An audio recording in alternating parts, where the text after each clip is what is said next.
Hi friends, आम्ही निघालो होतो पुण्याला. का ते सांगते तुम्हाला. आधी तर सकाळी निकेत कामाला जायला निघालेलं, पण सगळेजण पुण्याला गेलेले आणि मला फोन करून सांगत ये ना म्हणून म्हटली चला. त्याला बोलली जाऊ दे, आजचे दिवस कामाला नको जाऊ, आपण जाऊया पुण्याला. सॅटर्डे संडेला अशी पण सुट्टी असते. मग आम्ही निघालो पुण्याला. मग आम्ही पुण्याला जायला निघालो, पण कर्जतला आलो आणि कळलं की ट्रेनच कॅन्सल झाल्यात. त्यानंतर मग आम्ही 1 तास स्टेशनला वाट बघितली. त्यानंतर मग थोडं स्टेशनच्या बाहेर गेलो, तिकडे थोडं नाश्ता वगैरे केला आणि आलो. आणि त्या अर्णव फुल खुश झाला होता की आम्ही पुण्याला चाललो आहे, सगळे गेलेत म्हणून. त्यानंतर ट्रेनमध्ये गेल्या पहिले तर भेळ खाऊन घेतली. त्यानंतर इथे निकेत डोअरला उभा राहिला होता बाहेरचा व्ह्यू बघण्यासाठी, आणि बाहेर इतका पाऊस चालू होता.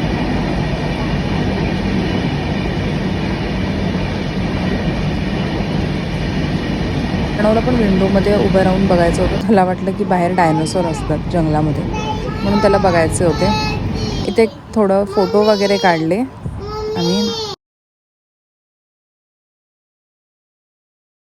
पुणा स्टेशनला उतरलं तर इतकी सारी गर्दी.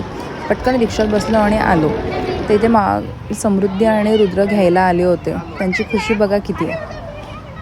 मावशीची खुशी असतेच भाचा आल्यानंतर. त्यानंतर मामा आणि मावशीची ती भाऊबीज चालू होती, ती केली आणि आम्ही निघालो होतो तुळशीबागेत. मावशीच्या घराच्या इथून तुळशीबाग आणि दगडूशेठ आलो अगदी 5 मिनिटावर आहे, म्हणून आम्ही चालतच निघालो होतो. गेल्या देवाचे दर्शन केले. त्यानंतर गौरी पण आली होती, ती तिच्या नंदेकडे गेली होती, म्हणून आम्ही तिची वाट बघत होतो.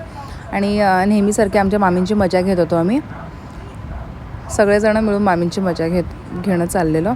तितक्यात गौरी याची वाट बघत होता. तर इथे मामाचा त्याचा फ्रेंड म्हणजे भाचा आहे हा मामाचा, जो वाटत नाही त्याचा भाचा आहे. त्यानंतर इतकं छान वातावरण झालं होतं ना, दिवाळी होती, सगळीकडे लायटिंग वगैरे होती. इथे तसं काय गर्दीत हरवणारच आहेत म्हणून एकमेकींचे हात धरून चालल्या होत्या.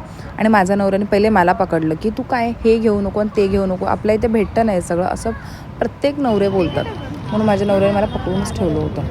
त्यानंतर इथे आल्या पहिले बांगड्या घेतल्या होत्या, कारण की पुण्याला बांगड्या खूप मस्त भेटतात असं आम्हाला वाटतं. तर स्टार्ट झाली आमची शॉपिंग. त्याच्यामुळे इथे जास्त काही व्हिडिओ वगैरे काढायला जमलं नाही.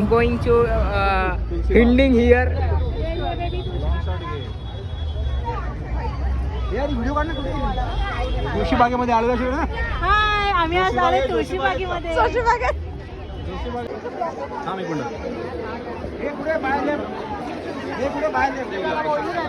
खूप दिवसांनी इथे असं लहान मुलांसारखा हा कापूस खाल्ला होता. सगळ्यांनी खाल्ला होता आम्ही, खरं तर लहान मुलांसाठी घेतलेला आणि मामा मामी सगळ्यांनी खाल्ला आम्ही हा असा कापूस.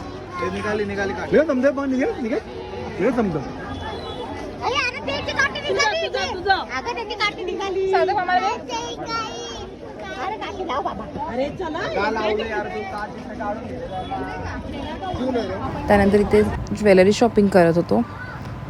खूप मस्त ज्वेलरी होत्या.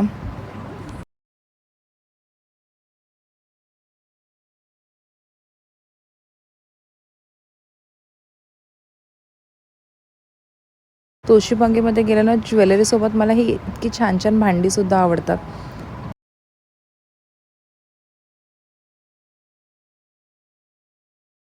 तुला घ्यायचं का देवाला ठेवायला? आमचा देवारा खूप भरला.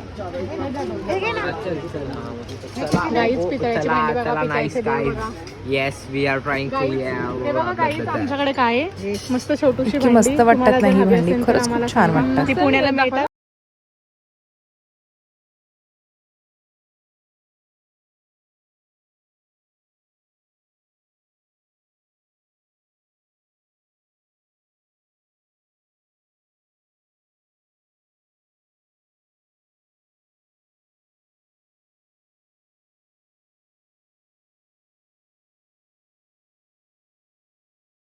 त्यानंतर तुळशीबागेच्या बाजूला दगडूशेठ हलवाई गणपती आहे.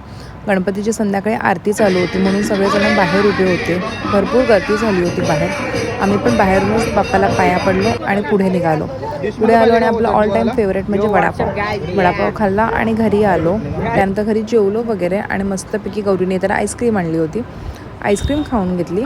आणि त्यानंतर मावशीच्या लग्नाचा अल्बम काढला होता, ज्याच्यामध्ये मी आणि गौरी किती लहान आहेत हे गौरी फोटोमध्ये आम्हाला सगळ्यांना दाखवत होती. आणि तिला आम्ही खूप चिडवत होतो की प्रत्येक फोटोमध्ये असते आमच्या, म्हणून असाच गेला आमचा पुण्याचा दिवस. भेटूया